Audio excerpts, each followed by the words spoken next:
he's a in his work he's a professional, like, and he's like to me personally, his work ethic and the way he works is it's hands down one of the best I've seen. Everyone tells me your dad is the like he understands us like he has to go for student counseling and stuff, and the student representative was it SRC? Yeah. The SRC comes up to me. He's like, your dad. He comes down to our level and he gets what he absorbs, and he goes back up to his level and he tells the people up there how we are down here. And I'm just like, must be nice. It's like I do love my dad. I do love my dad. It's when I was growing up, I had a rough time processing the things he would say to me, because he wouldn't compliment me all the time. He wouldn't compliment me all the time. The only people complimenting me were like my mom, my sisters, the aunties. That's usually not the much case. not much of my aunties, because I grew up in Samoa. Samoan aunties. My Samoan aunties are very. Oh, You my sick even- boy. Oh man, but even my Samoan aunties were very helpful. They used to give me like $100 and like $100 on the side. But then I grew fed out of it. But anyway, my dad, like to other things, my dad would really be strong on me when it came to academics, because my dad was an academic. He had his master's degree, he has his PhD, and he had that all before he was 30. Wow. All before he was 30. He was like 28 or 20 something when he got his PhD. My sister got her master's degree when she was 25. You And, have like, big shoes to fill. I had some big shoes to fill. So like, I had to step up. But then I realized that like down the lane that when I was smaller, when I would struggle with schoolwork, my dad would, I'm not saying my dad's abusive or anything. Like he would just like out of like reflex, he would just like knock me on the head. Like you can do better. You know this stuff. Like, and then he'll just tell me like, you're full of shit, Sam. You're like, it's all up here. Yeah. And I grew up in that environment like where if I do something wrong, I'll always get like a very bad like hit in the head. Because you associated mistakes with pain and. Oh yeah, definitely. Yeah. I associate it with pain, and like whenever I do something with my dad, even now I get scared. Like I'll fidget. Yeah, you feel it's like to this day I can't talk back to my father. Honestly, I can't. Like, I'm sorry, with respect to your It's all father good. memory, but I can't talk back to my dad as well, but all good. I can talk like when he's not around or like now. But he's like, if he told me to shut up, I'd probably just. Yeah, I mean, we grew up with that respect as well, so we respect our parents. Not so like when I was small, like hearing certain words that came out of my dad's mouth was scary. Like I'll do trigger words. Oh man, that was actually one point. What's like, a trigger word? Huh? What was one trigger word? One trigger word. No, trigger word. Trigger word. Yeah. Idiot. Stupid idiot. Like my dad is he doesn't swear. My dad doesn't swear. Like in front of the family, he's a very strong family man, and he doesn't swear. It's when he says it to you and he keeps on pestering you about it, it starts instilling itself into you, it starts manifesting. At the back of my head, like whenever I do something, I'll always hear him at the back of my head. And it's scary. And it stopped after my sister told me if he's not gonna be there all the time. Yeah. You're gonna have to step up for yourself. Yeah. He says like not step up in a way that you go and talk back to him, you tell him your peace of mind. Just prove to him that you can do better. Yeah. It's all about proving better to him. My sister was I had two father figures in my life. My dad, who taught me the way how to live, like how to get to where I want to be. Because my dad, he started from the gutter. He grew up in Gulf. He was born in Gulf and he grew up in Barihagua. And Barihagua, from there he made it to university, and now he's the vice chancellor of the flipping university. Yeah. But then when it came to like life advice, my sister was always there because she went through the same thing. She lived the life. She lived the life where the it girl should get everything, but then she had the skills to back it up. She had ducks in all of her school grades, but she had the thing was she grew up by herself and she knew what to do. Yeah. She didn't have much to all three of us, because me and my baby sister were all 10 years apart. I'm 10 years apart from my older sister. I'm 10 years apart from her, and we're both. Your family had a plan. It's like that's family planning that's right family there. planning right there. Your dad knew what he was Snap, doing. hey, I'm 20 now. My dad might be getting ready. Yeah. I'm joking, But but yeah, it was hard hearing my dad say certain things, and hearing him say, "That's good, I'm proud of you," was very rare. Yeah, Yeah. it is. It's very rare. And I'll sometimes take it, but then when I take it, it's Yeah. like, Is it true? Is it Yeah. true? Is he Yeah. actually saying that to Yeah, me? that's imposter syndrome, right? Yeah. Is he actually saying that to me? Like when I hear it from other people, I'm like, oh, okay, I'm the man. And then when it comes from my dad, I'm like, shit. Okay. Thank you. Yeah, it hits different. It hits different when your dad when it says comes it. from the person that you really want approval from. I But that's always- basically, I mean, that's basically it. I've That's always wanted basically all approval that- from my pops when it came to my outlook as well. When I started losing weight, my dad was like, tell me, like, you're getting more lean, man. You're getting more big. I'm like, can enough. Just come with me to the gym. We can go together. Nah, I don't see it from you. Know, really the example. But I do love my dad. No, but I think like going just to finalize, it's the difference in how they were raised Yeah. and how we were. Like Yeah. they were raised in a very tough situation. Oh, Yeah, the we had have it to- easy. yeah. the compared to 60s them. and 70s were the Oh, yeah, man. It was Yeah. like it was hectic. Like I just like I remember how like my dad grew up. Not only we grew up in a village, he lost his parents when he was a kid as well, and he was adopted. So like the family name, my surname is not from his lineage; it's like from his adopted family. okay. And like he grew up, and there was a big family, so he had to compete with all of them as well to become, you know. He was an electrical engineer at PNG Power, and he was a really good. Ooh, And nice. he was like.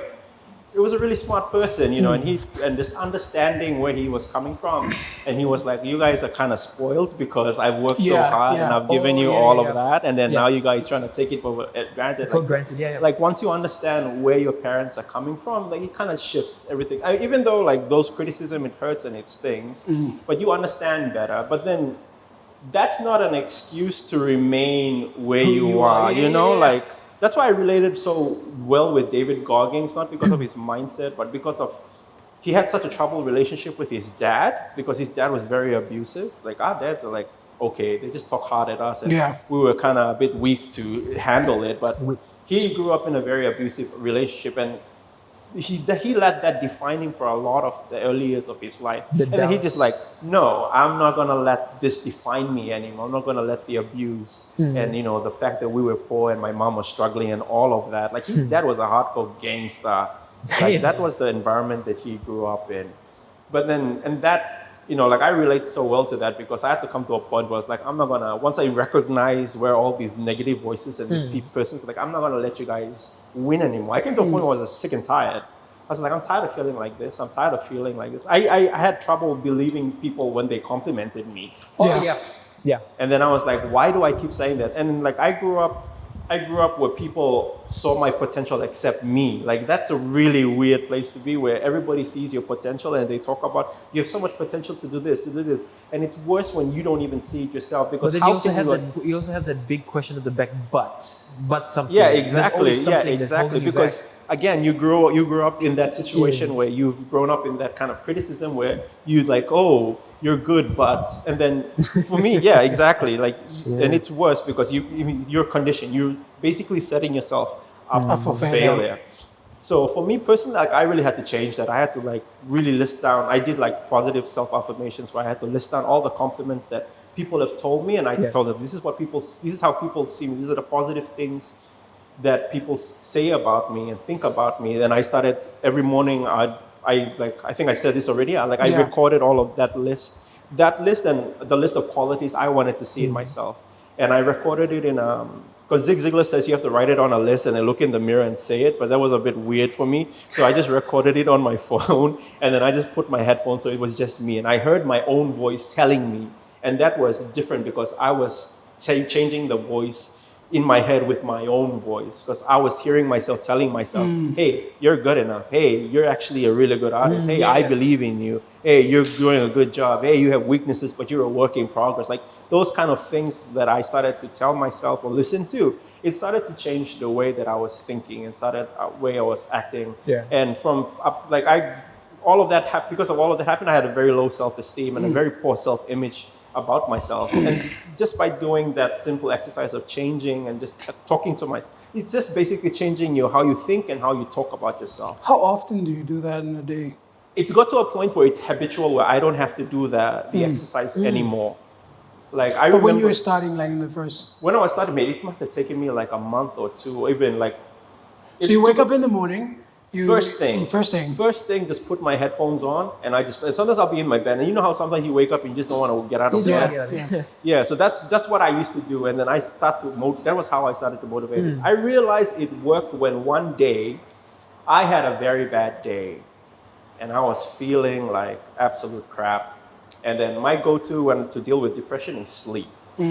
So that's my coping mechanism. You're trying to get away from everything. Yeah, exactly. I just shut my mind. That's how escapes. That's one of my ways. That was one of my ways to escape. It's scary. So when I close my eyes, the anxiety comes. Like all of these thoughts tell you how bad your day is, or like, oh, it's never gonna. Like the one that really never changes. The one that really used to hit me was that one. It's like, oh, this is your life now. It's never gonna change. Oh. But one day, that used to be the default. But one day, I went to bed during the afternoon. I was tired. I went to sleep. I was closing my eyes, trying to take a nap, and the first voice that came into my head was like, it's just a bad day. You're gonna get better. This is not the end. And then I woke up and I was like, what? Like I was surprised because my own mind was telling me, encouraging me. And I've been alone all my life. I've learned to really become my own cheerleader. But that was like the first time that my mind was for me. And I was like, yo, like all this crap that people thought, they say, like, you think it's just some foo-foo inspirational, motivational crap. It actually works. And then that really gave me like the motivation to constantly do it and just constantly fill my mind with anything positive, anything inspirational, anything uplifting to change the way that I see and I think and I talk about myself. I think like after New Year's Eve, we had a really big discussion on the balcony. Like it's like, damn it, I should have been there. You should have been there. It's all good. It was hectic. I started crying. Wow. It was powerful. Don't you cry. This is me shouldering cameras and freaking. Bro, it was hectic because like I had a problem. Like I had like doubts throughout the year. Like I had doubts on like how I'm going to plan out my 2022. Like if it does fail, what am I going to do? So like we had the big talk. Chan gave me the big brotherly talk. Freddie gave me the life talk. Like if the business fails, it's okay. Start again the next day. It's fine. Just build up from where you made major mistakes and keep on moving. I was gone. I was gone. But then after the party, after everything happened, I went back home and I lay down in bed and I was lying down and I was like, okay. I took my phone out. I put up my plan. I wrote down. So this is how many packs I'm gonna do in one day, and this is what I'm gonna do another day. I sat down and at the back of my head, I heard, it's not gonna work. Nothing's gonna work. Nothing's gonna work for you this year. Then I started doing the like, no. Whatever my big brothers told me, I'm going to make it happen. I started talking to myself. So now I talk to myself, and then I don't talk like when I talk to my mom, I don't say what if. I talk by absolute. Yeah. I don't say what if anymore. And it's like, and it's happening you because you have confidence. I have confidence. It's like, and it's manifesting because like my food's selling now, so I'm like, oh shit, okay.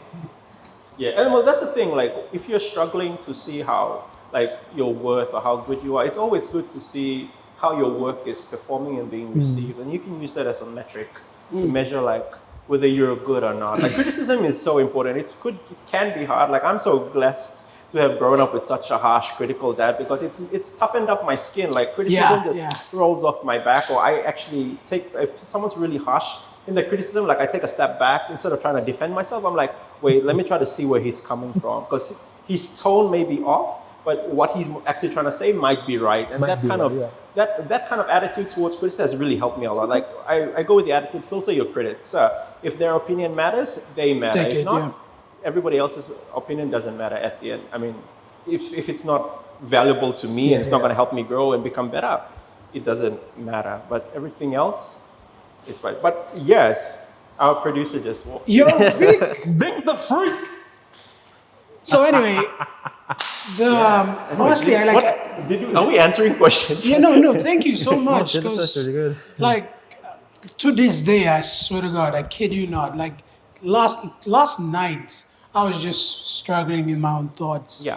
Like, because, like, when You they cancel journal? on me, I journal. Thanks a lot. Yeah, man. journal is I good. journal. Get some And stuff out of your head. Whenever I have bad thoughts, I'm like, take out the book. Yeah. Now I carry 3 books. Like, Nice. I already filled up one. It's really good. And it's good to read back. I don't want to read back. Because MK, Read back when you're ready. I love, or not love, but I love helping big people, big people like you. Like, because big people like you guys, like, it's instilled in you since a young age, the self-doubt, the anxiety, because your outer figure is like, it's speaking for yourself. It's speaking for yourself. Because I was the same.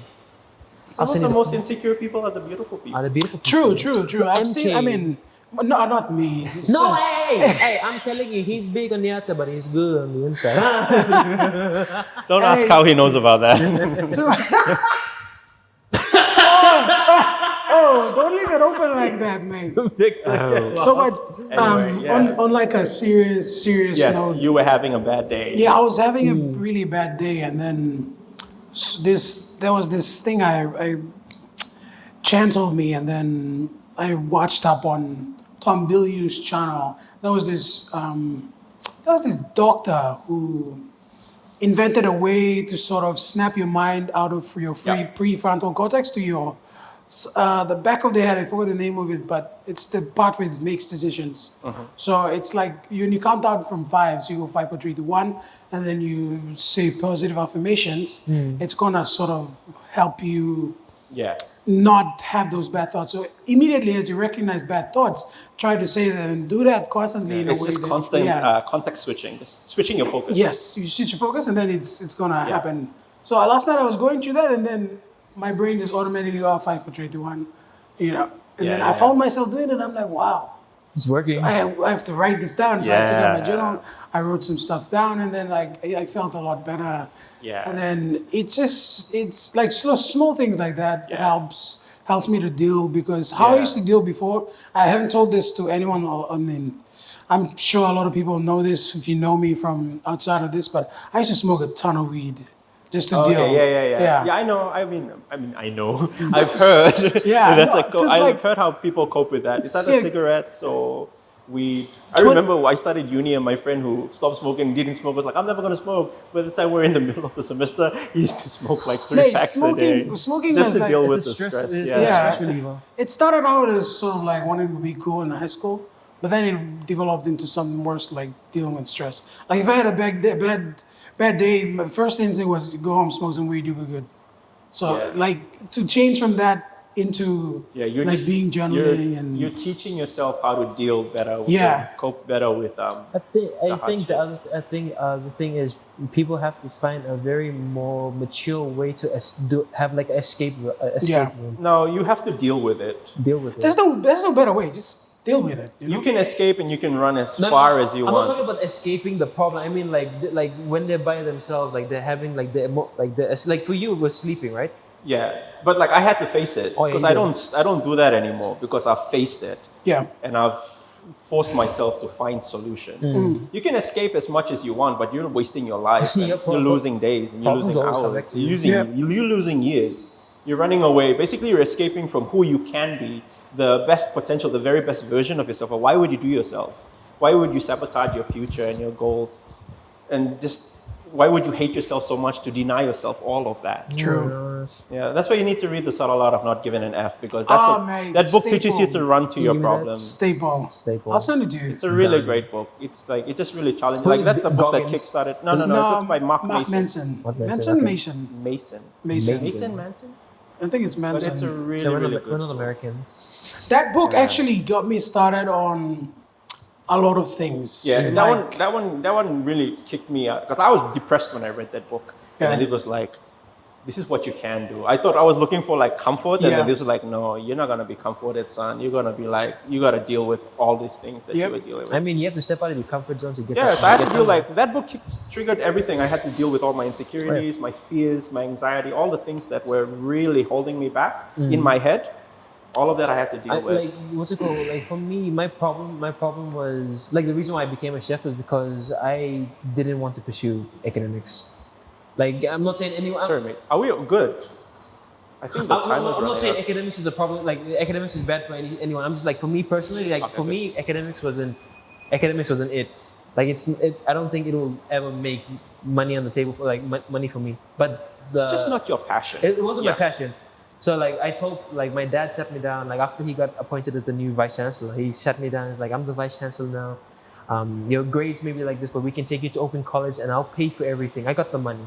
I sat down and like, part of me told me not to say it, but I had to say it, and I just told him. I hate Who doesn't?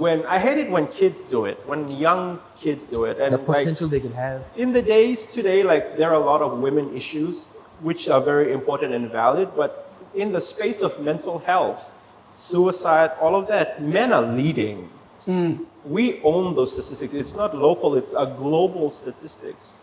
Because unlike women who are very good at dealing with emotions and processing, we harbor a lot of it, and that eats us up, and that, we don't have healthy ways to do this. And unfortunately, I know people who have committed suicide just because they can't handle a bad relationship. Like, it's some of the reasons, like, it just doesn't make sense to why people would take their own life, but like, there's deeper things that are, affecting them. Yeah. And it's a really big, so like, us having like open discussions like this about things like this that not a lot of people are comfortable to talk about. Like, it's I hope that it opens some minds and opens some hearts. So give people I think the word is like comfort or assurance, like, oh, you're not alone in this, and that like there are other people who are going through what you do or who've been through what you had. Was like, or worse, it's becoming like a mental health PSA, whatever. But like, I think it's healthy to talk about the things that do matter, especially amongst like your brothers. Just have a serious conversation every now and then about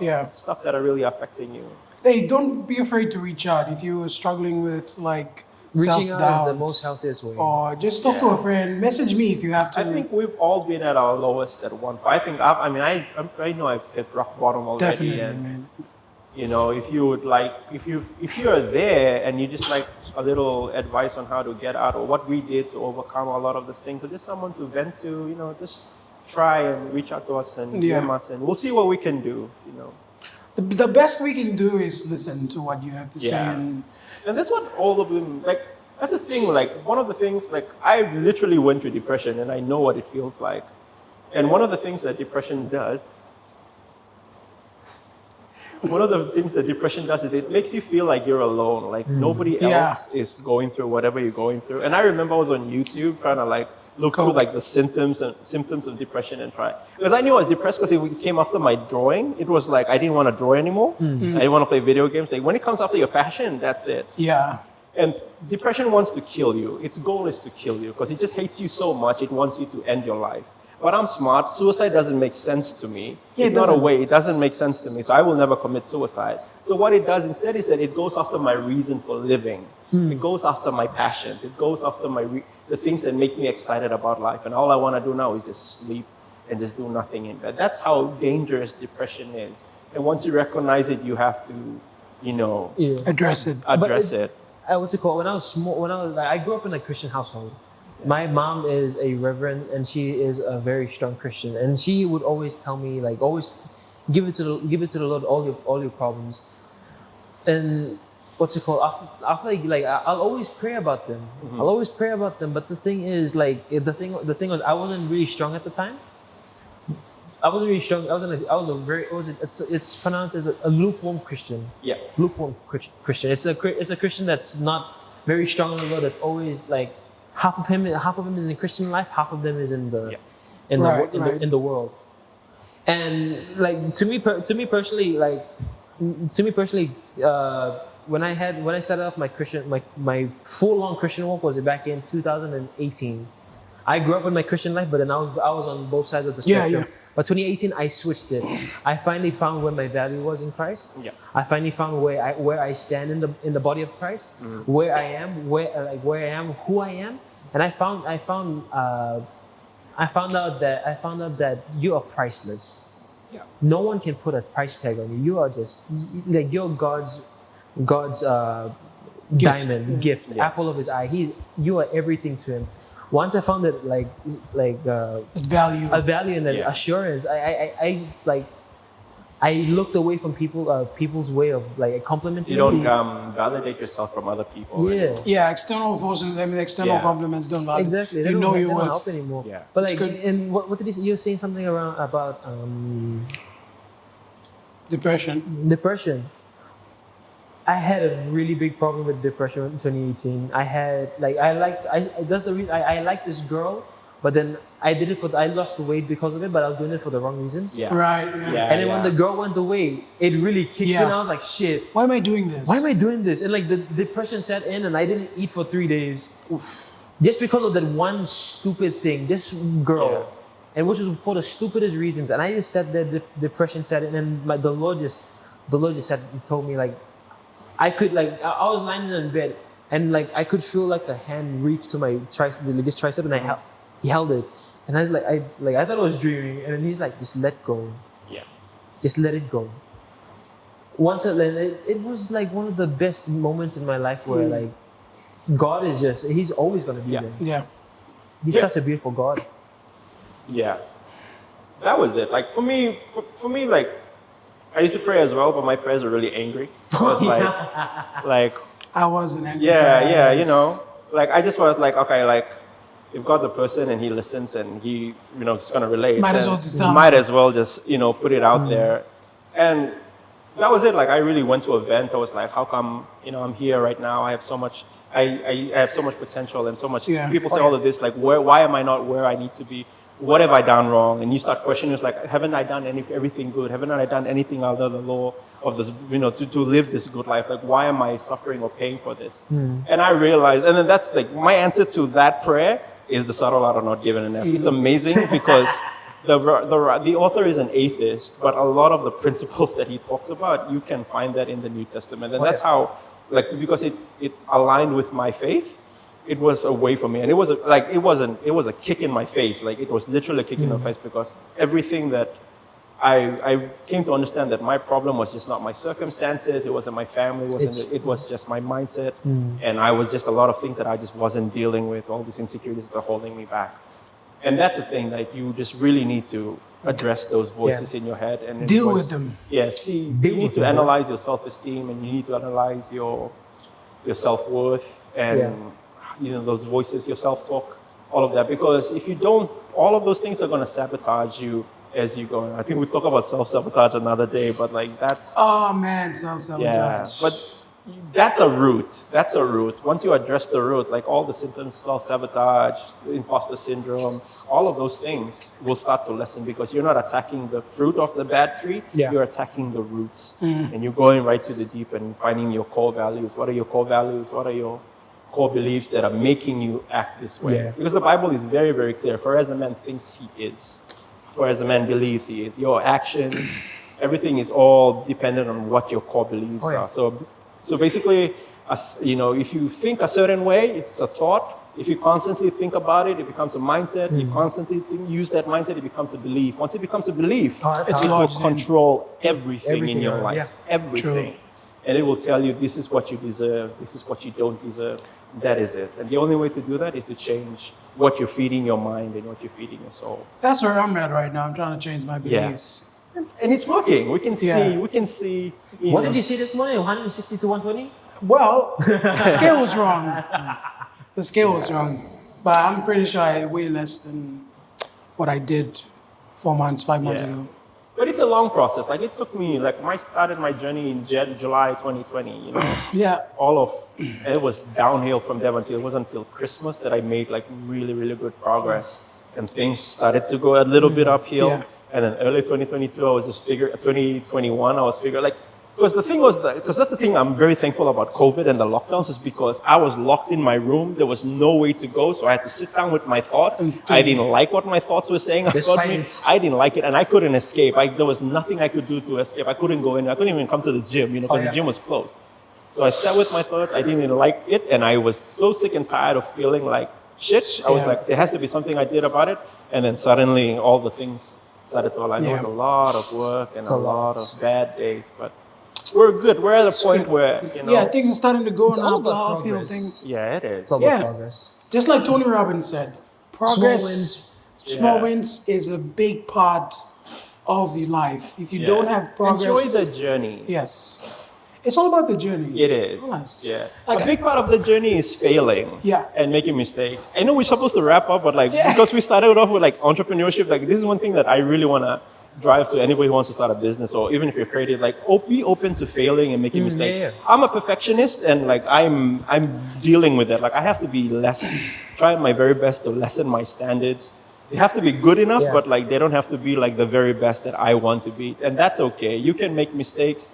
You can fail. That's okay. As long as you part go of in the with process. it. As long as you go in with that attitude that I'm going to learn from it, it's going to help me to grow, you're good. If you're going with the attitude that it's going to define you, like, oh, I failed, I'm a failure now, maybe then you're sabotaging yourself. Yeah, you're it's sabotaging self-sabotage. your success. This one, what? About to die?